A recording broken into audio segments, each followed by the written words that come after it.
Azizlar, tizza bo'g'imini o'zi va MRT tekshiruvida juda ko'p holatlarda bizning qo'limizga xulosa berishadi. Ya'ni tizza bo'g'imining Beker kistasi. Xo'sh, Beker kistasi nima? U qanday hosil bo'ladi va uni biz qanday davolashimiz mumkin? Sizlar bilan biz bugun shu to'g'risida gaplashamiz. Assalomu alaykum aziz Doktor Femni klinikasining barcha ijtimoiy tarmoqdagi kanallarining a'zolari. Sizlar bilan men Doktor Sanjarov, Doktor Femni klinikasining shifokori. Xo'sh, Beker kistasi o'zi nima? Beker kistasi to'g'risida ma'lumotga ega bo'lish uchun biz avvalambor mana bu sxema tarzida ifoda etilgan tizza bo'g'imining tuzilishiga e'tibor beramiz. Bu tizza bo'g'imining tuzilishi yuqorida son suyagidan va pastda katta boldir suyagi va kichik boldir suyagidan iborat bo'g'imdan iborat va uning oldingi qismida tizza qopqog'idan iborat suyaklardan tashkil topgan bo'g'im hisoblanadi. Bo'g'im o'z navbatida atrofidan sinovial parda bilan o'ralgan bo'ladi. Agar bu tizza bo'g'imida surunkali yallig'lanish kasalliklari, artroz, artrit, reumatoid periartrit, revmatizm va podagra kasalliklari mavjud bo'ladigan bo'lsa, uning asorati sifatida Beker kistasi namoyon bo'ladi. Ya'ni bu Beker kistasi sinovial xaltasining ichidagi joylashgan sinovial suyuqligining ortib ketishi natijasida go'yoki churrakga o'xshagan holatda tizza osti chuqurchasiga, teri ostiga pufakcha shaklida kista hosil bo'lishini biz tushunamiz. Beker kistasi asosan 19-asrda angliyalik xirurg William Beker tomonidan aniqlangan. Ya'ni tizza bo'g'imida amaliyot o'tkazilayotgan chog'da William Beker tizza osti chuqurchasida qandaydir qattiq konsistensiyaga ega bo'lgan va ichi suyuqlikdan ega bo'lgan shishni aniqlaydi va buni kista deb nomlaydi. Agar vaholanki biz Beker kistasini kelib chiqishini o'rganib chiqadigan bo'lsak, bu kista emas, balki churraga yaqin, ya'ni grijaga yaqin ekanligini biz tushunib yetamiz. Xo'sh, Beker kistasi tuzilishi qanday bo'ladi? Ya'ni tizza bo'g'imini biz yuqorida aytib o'tdik, sinovial parda bilan o'ralgan pardasi mavjud bo'lib, uning ichida sinovial suyuqlik mavjud bo'ladi. Bu sinovial suyuqlikning asosiy vazifasi bo'g'imni oziqlantirishdan iborat bo'ladi. Agar tizza bo'g'imida surunkali yallig'lanish kasalliklari mavjud bo'ladigan bo'lsa, sinovial suyuqlikning ichidagi bosim ortib ketadi. Ya'ni sinovial qopcha sekin-astalik bilan pufakcha sifatida tizza bo'g'imining orqa teri osti sohasiga bo'rtib chiqadi. Va natijada bu bo'shliq ichida suyuqlik to'planib qoladi. Beker kistasi asosan tasodifan biz aniqlashimiz mumkin. Qachonki bemorni tizza bo'g'imini o'zi tekshiruvdan o'tkazganimizda yoki tizza bo'g'imini MRT tekshiruvdan o'tkazganimizda Beker kistasini biz aniqlashimiz mumkin. Kista ishidagi hosila bu sinovial suyuqlikdan iborat bo'ladi. Xo'sh, mana shu suyuqlikning, kista ichidagi suyuqlikning saqlanib qolishiga qanday sabablar bor? Kista ichidagi suyuqlikning bosimining yuqori bo'lishi. Agar mana shu suyuq ichida bosim yuqori bo'lganligi sababli kichkina klapan orqali suyuqlik tizza bo'g'imining ichiga kirib chiqishiga imkoniyat bo'lmaydi. Kista ichidagi suyuqlikning qolib ketishining ikkinchi sababi bu kista atroflaridagi boldir mushaklarining va bog'lamlarning taranglashishi.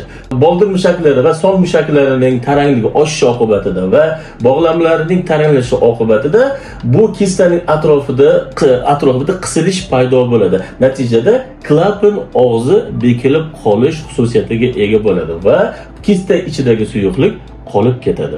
Navbatdagi 3-sabab tizza bo'g'imining kapsulasi zaslonka vazifasini bajarishi mumkin. Ya'ni tabaqa sifatida darvoza vazifasini bajarishi mumkin. Va mana shu yerda qisilish oqibatida suyuqlik kista bo'shlig'ining ichida qolib ketadi. Va navbatdagi 4-sabab kista ichidagi suyuqlikning yallig'lanishi oqibatida suyuqlik ichida fibrin tolalari paydo bo'ladi va shuningdek hujayralarning parchalanishi oqibatida hosil bo'ladigan detrit moddalari klapan devoriga yopishish xususiyatiga ega. Natijada kistadan bo'g'im bo'shlig'ining ichiga o'tib ketadigan yo'l detrit va fibrin tolalari yordamida bekilib qoladi va oqibatda kista ichida suyuqlik saqlanib qoladi. Beker kistasi hech qachon birlamchi kasallik sifatida namoyon bo'lmaydi.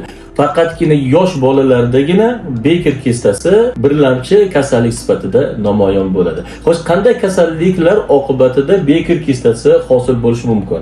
Artroz, artrit, revmatizm, revmatoidni poliartrit va podagra kasalliklarini asorati sifatida mana shu sinovial suyuqlik ichida yallig'lanish belgilari alomati oqibatida va kapsulaning ichida bosim o'zgarishi oqibatida Beker kistasi hosil bo'ladi.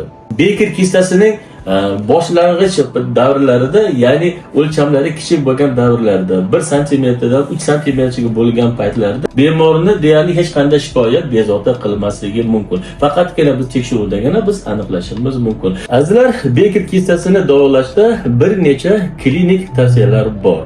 Bu klinik tavsiyalardan biz Beker kistasining o'lchamlari va bemordagi tizza bo'g'imini ichidagi mens bog'lamlarning va tog'aylarning jarohatlanishiga asoslanib va bemorning shikoyatlariga asoslanib bu klinik tavsiyalarni tavsiya qilishimiz mumkin. Xo'sh, bu qanday klinik tavsiyalar?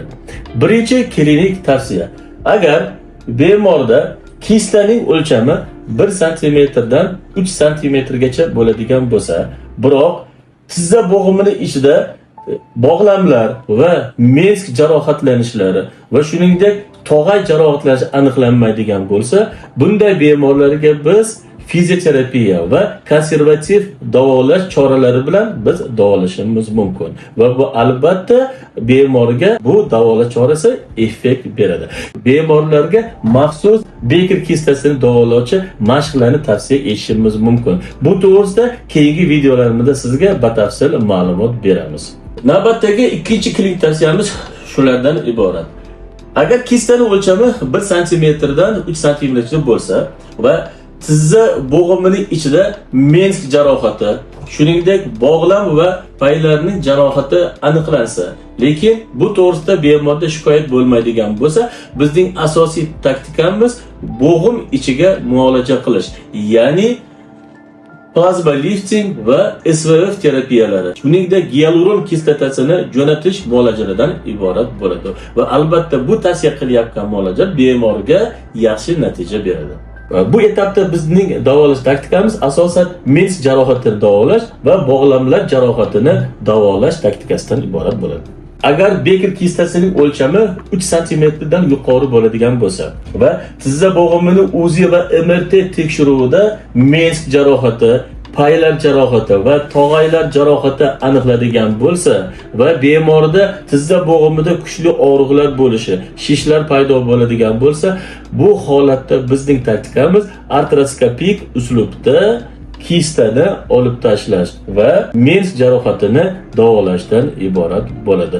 Bu esa operatsion uslubda davolash hisoblanadi. Va navbatdagi 4-klinik tavsiyamiz quyidagidan iborat. Ya'ni Beker kistasining o'lchami juda katta bo'ladigan bo'lsa va tizza bo'g'imining ichida sxandron o'zgarishlar bo'ladigan bo'lsa, ya'ni suyuqlikning loyqalanishi, yallig'lanish belgilari ko'p bo'ladigan bo'lsa, tog'ay yemirishlari aniqlanadigan bo'lsa, bu holda bemorga ochiq uslubdagi tizza bo'g'imi amaliyoti, ya'ni kista olib tashlash, shuningdek mensk jarohatini davolash bo'yicha amaliyotlar ochiq uslub tavsiya etiladi. Shu narsaga biz e'tibor berishimiz kerakki, bemordagi Beker kistasini davolash jarayonida albatta asosiy kasallikni biz davolashimiz kerak bo'ladi. Artroz kasalligi, artrit, revmatoid poliartrit, podagra kasalliklarini biz batamom davolagunga qadar Beker kistasini davolashimiz samarasiz bo'ladi. Azizlar, agar biz Beker kistasini o'z vaqtida tashxis qo'yib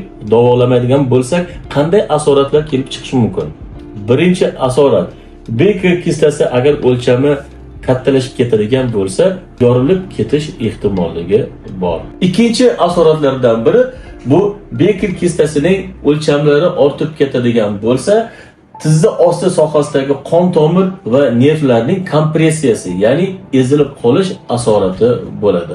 Natijada boldir sohasida qon aylanishi buziladi va boldir sohasida hattoki terining oqarishi, kuchli og'riqlar, shishlar paydo bo'lishi mumkin. Yana bir narsaga e'tibor berishimiz kerak. Bu holatda biz trombofilebit bilan differensial diagnostika, ya'ni trombofilebit kasalligi bilan almashtirib, adashtirib qo'ymasligimiz lozim bo'ladi. Shu narsaga ortopedlar va travmatologlar qattiq e'tibor berishlarini ta'kidlab o'tamiz. Mana azizlar, sizlarga tizza bo'g'imida hosil bo'lishi mumkin bo'lgan Beker kistasi qanday hosil bo'ladi, uni kelib chiqishi, uni davolash to'g'risida qisqagina bo'lsa ham sizlarga ma'lumot berishga harakat qildik. Demak, shundan biz xulosa qilishimiz kerakki, Beker kistasi davolash uchun avvalambor to'g'ri tashxis qo'yishimiz kerak va Beker kistasi bu vahimaga tushadigan va og'ir asorat olib kelishi mumkin bo'lgan kasallik emas. Aksincha, agar uni biz dastlabki bosqichda to'g'ri tashxis qo'yadigan bo'lsak, hech qanday amaliyotsiz, balkim maxsus tizza bo'g'imlariga bajariladigan mashqlar yordamida fizioterapiya va konservativ davo choralari bilan davolashimiz mumkin. Bu esa albatta sizlarga samarali davo chorasi hisoblanadi. Qachonki bu kistaning o'lchami kattalab ketadigan bo'lsa, shundagina bemorga artroskopik va ochiq uslubdagi amaliyotlarni biz tavsiya qilishimiz mumkin. Azizlar, bizning kanalimizga albatta obuna bo'lishni unutmang va bizning har bir ma'lumotlarimizni eng yaqinlaringizga tarqatishingizni tavsiya qilamiz. Keyingi videolarimizda biz albatta tizza bo'g'imidagi Beker kistasini davolashda qanday mashqlar bilan davolashimiz mumkin, shu to'g'risida sizlarga to'liq ma'lumot berishga harakat qilamiz.